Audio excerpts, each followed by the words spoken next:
chance to go 4 points clear. Obviously, we can look at the situation as Liverpool having the opportunity to put pressure on those chasing you at the top of the table. But how do you see it, particularly with those games coming against Chelsea and Arsenal after the international break? Yeah, you always look at the first one, and that's Crystal Palace. And I think they already showed how tough of an opponent they are against the big teams like United and Chelsea. In both situations, they got a result. So that's the first game, and that's why it's the most important one and the difficult one for us. 12:30 kickoff after playing at Wednesday evening late in the Champions League. Facing again a team that has a whole week to prepare, but that is part of working at a top club, that we face those teams and we have to be ready for those teams, and that's what we are tomorrow. And I don't look at it at this moment about 1 point, 3 point, 4 points. It's after the weekend, then it's interesting to look at the league table and not after the game we've played. Seen two players having a big impact for you at the moment at very different stages of their career. Gravenberch, 22. What do you make of the progress that he's made this season? And then also we've seen Mo Salah and the numbers that he's producing once again. What enables him to keep producing those kind of numbers at the age, or what do you see in him that allows him to do that at the age of 32? I think why players play well has first of all to do with the quality they have as a players. So Mo has a lot of quality, Ryan has a lot of quality.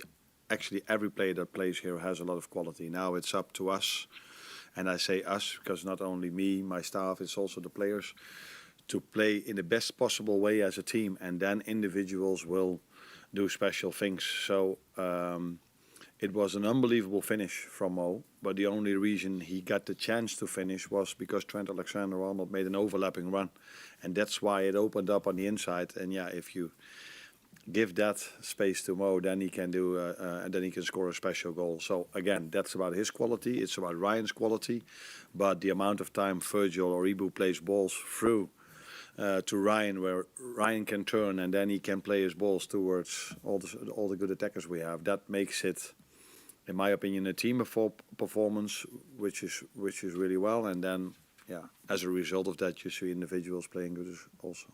I'm sorry to ask again. Hopefully you understand that I have to ask just to check. Contracts. Exactly. Because there's been that more speculation about Trent this week. I just wonder, what can you tell us this week, if anything, about Trent, Mo's, Virgil's contract situation, any possible developments around that?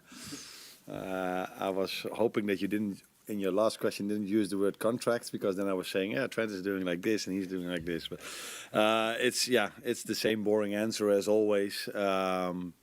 And I could really understand if you ask me this once every 2 weeks, but if you ask me this after 2-3 days again, then you still get the same answer, and people feel that I'm boring then. Okay. So try it after the international break again. Morning, Arne. Just on Ryan, he's up for the Premier League Player of the Month. As you mentioned, there is only 22. I just wonder how much further he can go in terms of his development, how much more he can improve.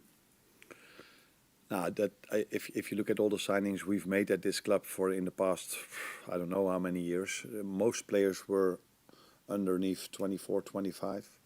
And there's, I think, also a reason for this, because you expect players from 22 or 23, especially if they come to a club like Liverpool in this environment and in the way they've worked here, that you expect progress more than you expected maybe or probably from a player that's 33 or 34. So then it is not that big of a surprise if you bring the qualities like Ryan Gravenberch in, that if you start to work with him, you do the right program and has the teammates that he has, that he can progress, and that's what we are seeing at the moment. Now it's up to him to keep the standards as they are at this moment, and that's a challenge, because he, like all the others, have to play every 3 days, and that is also a challenge for all of us, but also for him, because he hasn't played a lot of games last season. I think now he already played more 90-minute games than he did in the past 2 seasons. So interesting to see how he copes with it, but till now he does really well. Just on Palace, they had a bit of a struggle so far, but they finished top 10 last season. Are you surprised at the way they've started? How big a challenge will they be? I said many times when it comes to us, and I said it also in relation to Wolves last week, that if you play 6 games, it's so hard to judge the league table. The weird thing, or maybe that's not weird, but they got some results against United and against Chelsea, 2 top teams. So the other results were not as they would have probably wanted it. Last season they finished really strong, lost 1 or 2 good players. That's also clear. But I said about Wolves last week, and I can say the same about this team, that they will do better during the season. Hopefully not tomorrow, of course. With the international break coming up, obviously your only defeat of the season came straight after the last one. Are you a bit concerned about how much your players are playing at the moment? Do you feel that some of them might need their minutes managed while they are away with their national teams? No, the first thing I look at is tomorrow, and then we will wait and see if again we are the team where I think last time you guys told me that we had 10 players playing all the minutes, and the next one was 5. I don't know if it's true, but that's what you guys told me. So I have to assume it's true, because journalists always speak the truth, don't they? Yeah. In England they do. So I don't look forward yet towards the games that are coming after the international break. But the difference between this international break and the last one is that this time we play a late kickoff. It's Sunday, and last time we played it Saturday. So it gives us 1 extra day of rest, which is always helpful, especially for the ones that come back with a jet lag from South America. You said on Wednesday that you didn't create a lot of chances for Darwin Nunez. Is it a case of he needs to work a little bit harder to adapt to your style, or maybe do you need to sort of look at his needs and the way he plays and maybe adapt to him a little bit more? It's both. It's both. I think it's the challenge we as a staff always have to bring the best out of the individuals. So we try to find different ways of positioning Darwin than Diogo, because they are not the same players. So their teammates also adjust to the player they are playing with, and that's also what I as a manager have to do, and also what we are doing. Yes, he didn't score in his last game because he was offside as well. So when we bring him the chances, he's able to score.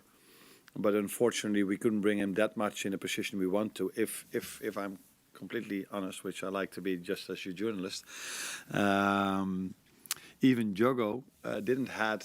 I think the most goals we scored come from our wingers till now, and Diogo scored 2 when we played West Ham, and then he played from the 10th position. So maybe it's also for us something to look at, although we score a lot of goals, to bring our striker, if it's Diogo or Darwin, even more in positions to score. Hi, Arne.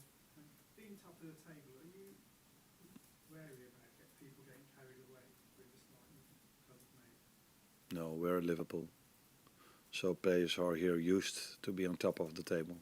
So it would be very weird if a player at Liverpool then is all of a sudden with his head in the clouds. Is that also something you say? Okay.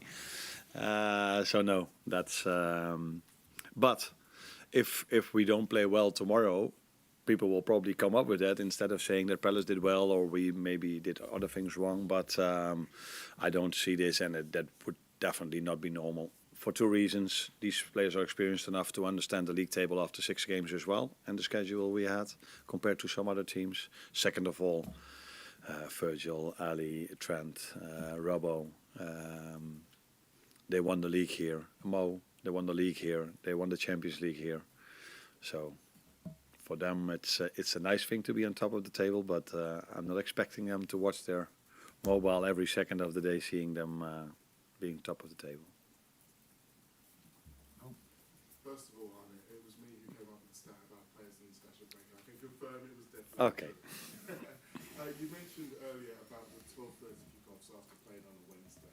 Now, lunchtime kickoffs have been quite a debate for Liverpool for quite some years, but one thing that's not often mentioned is how often Liverpool played away from home. Another stat for you, since 2017-18, this will be the 40th 12:30 kickoff, and 30 of those have been away from home. Now, currently Premier League rules around playing lunchtime after Europe only kind of govern playing away in the European game. Are you surprised that playing away in the subsequent league game isn't brought into consideration? In general, I think the league where I'm coming from in Holland, there they are more aware and they try to help the teams that play in Europe more than it happens over here. But to be fair to the English FA, our schedule here is so tight that it's so difficult, and I think it's also something what has to do with the people that are sitting in front of me. So for the television stations, I have the feeling I do an interview every day.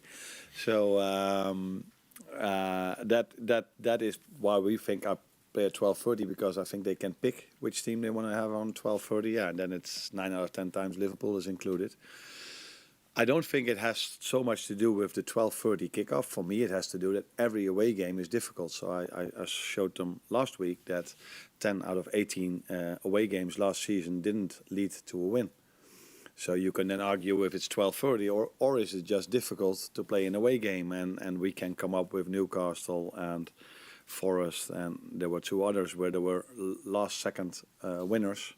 So that shows you how difficult it is to play an away game, especially for us, in this league. And yeah, because we play so many times then at 12:30, people talk about 12:30. I think we have to talk about an away game, that is difficult.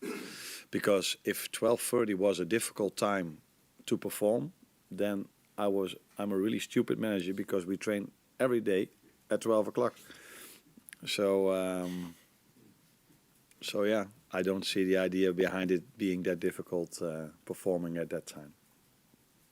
Just ask about Federico Chiesa. How's he getting on? Is he going to be available for the weekend? Wait and see. He didn't train for the last 2 days. He came in today to see if he could train. And if he can, I still have a decision to make, because we can only select 20. And he hasn't trained for a few days. So, but first of all, we have to wait and see if he can even train. And if he can, then it's my decision, our decision, if we bring him to the game or not. Next one. You're welcome.